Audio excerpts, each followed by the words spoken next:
Match में आज Islamabad United और मुल्तान सुल्तान्स की टीमों के दरमियान जोड़ पड़ेगा। दोनों टीमें मुल्तान क्रिकेट स्टेडियम में शाम 7 बजे मद्दे मुकाबले लाएंगी। इस्लामाबाद यूनाइटेड और मुल्तान सुल्तान्स की टीमें एविन में आज अपना दूसरा मैच खेलेंगी और फतह के तसल्सल को बरकरार रखने के लिए जान लड़ाएंगी। वाज़ेह रही कि PSL सीजन 9 के पहले टाकरे में इस्लामाबाद यूनाइटेड ने दिफा चैंपियन लाहौर कलंदर्स को दूर चटाई थी, जबकि मुल्तान सुल्तान्स ने कराची किंग्स को शिकस्त का मजा चखाया था। HBL PSL 9 में लाहौर कलंदर्स के खिलाफ शानदार बैटिंग करने पर कप्तान शाहीन अफरीदी ने कोयटा ग्लैडिएटर्स के ख्वाजा नाफे को बैट तोहफे में दे दिया।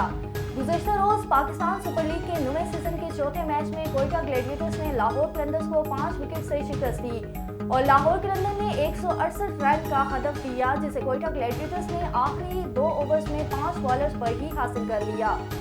कोयटा ग्लैडिएटर्स के ख्वाजा नाफे ने 60 रन की नाकाबिल शिकस्त इनिंग्स खेली। इनकी 31 गेंदों पर मुश्तमिल इनिंग्स में 3 छक्के और 4 चौके शामिल थे। ताहम मैच के बाद लाहौर कलंदर्स के कप्तान शाहीन अफरीदी ने शानदार बैटिंग पर अपना बैट ख्वाजा नाफे को तोहफे में दे दिया।